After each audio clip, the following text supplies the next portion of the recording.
പ്ലുങ്ങന്റെ മുഖം മൂടി എങ്ങനെ ഒപ്പിക്കും? വല്ല മോഹൻലാലിന്റെയോ മമ്മൂട്ടിയുടെയോ ആണെങ്കിൽ എളുപ്പം കിട്ടിയേനെ. അതൊക്കെ ഞാൻ ഏർപ്പാടാക്കി തരാം. ഇവൻ മിക്കവാറും പുലിയെ മരത്തിൽ കെട്ടിക്കും. രണ്ടായാലും ഞാൻ ഹാപ്പി. ഒന്നുകിൽ മാനിറച്ചി കഴിക്കാം, അല്ലെങ്കിൽ പുലി കെണിയിലായത് കണ്ട് സന്തോഷിക്കാം. ഹലോ, എന്താണൊരു ചിന്ത?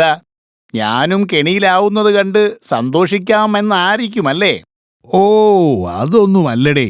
ഞാൻ മാനിറച്ചി കഴിക്കുന്നതൊന്ന് ഇമാജിൻ ചെയ്ത് നോക്കിയതാ. പുലിയണ്ണ റെഡിയായി നിന്നോ, ഞാൻ മുഖം മൂടി സംഘടിപ്പിച്ചു വരാം. ക്ഷമിക്കണാശാനെ, എനിക്ക് പുള്ളിപ്പുലിയെ കാണാൻ പറ്റിയില്ല. ഞാൻ രണ്ടിനെയും കണ്ടു. ഒരു മുട്ടൻ കെണി ഒപ്പിച്ചിട്ടുണ്ട്. നീ ഇനിയാണ് ശരിക്കും പുലിയണ്ണന്റെ അടുത്തേക്ക് പോകേണ്ടത്. ആ ചുടായിപ്പൻ മുഖംമൂടിയുമായിട്ട് വരാമെന്ന് പറഞ്ഞിട്ട് സമയം കുറെ ആയല്ലോ. ആശാൻ കഷ്ടപ്പെട്ട് ഒപ്പിച്ച മുഖംമൂടി ആദ്യം സിംഹച്ചാരുടെ അടുത്തേക്കാണ് കൊണ്ടുപോയത്. പക്ഷേ പുലിയണ്ണൻ ചതിയനാണെന്നും ഒറ്റയ്ക്ക് മാനിനെ പിടിച്ച് ശാപ്പിടുമെന്നും പറഞ്ഞ് ആ മുഖംമൂടി നശിപ്പിച്ചു കളഞ്ഞു. ഓ, ഇവനെ കൊണ്ട് തോറ്റല്ലോ. ആ പുലിയണ്ണൻ എന്ത് ശോകമാണ്. എന്തുപറ്റി?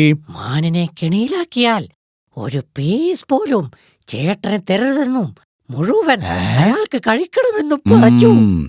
ഇവൻ ഇത്ര ഉടങ്കൊല്ലിയാണെന്ന് ഞാൻ അറിഞ്ഞില്ല.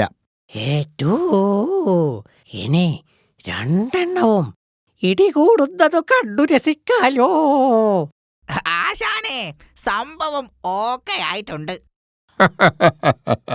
മച്ചാനെ, നമ്മൾ രണ്ടുപേരും ഇടി തുടങ്ങിക്കാണുമെന്ന അവന്മാർ വിചാരിച്ചിരിക്കുന്നേ. അവന്മാരുടെ സ്വഭാവം അറിയുന്ന ആരേലും അത് വിശ്വസിക്കുമോ? എന്നാലും ആ മുഖംമൂടി സൂത്രം സത്യമായിരിക്കുമെന്നാണ് ഞാൻ വിശ്വസിച്ചിരുന്നത്. അവനെ ഇടിച്ച് ശരിപ്പെടുത്തണം. അത് കണ്ട് അവന്റെ ശിഷ്യൻ കരയണം. ഹലോ, ഇടി തുടങ്ങിയോ? ഇല്ല, നീയൊന്ന് ഞങ്ങൾക്കിടയിലേക്ക് നിൽക്ക്.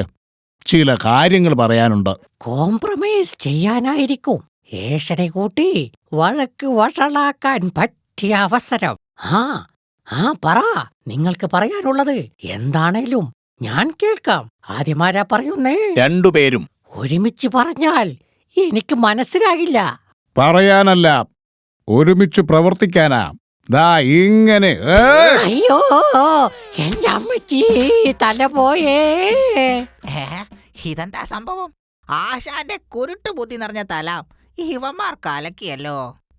എന്തായാലും ഇവിടുന്ന് മെല്ലെ സ്ഥലം വിടുന്നതാണ് ബുദ്ധി. എന്റെ ബോധം പോയേ.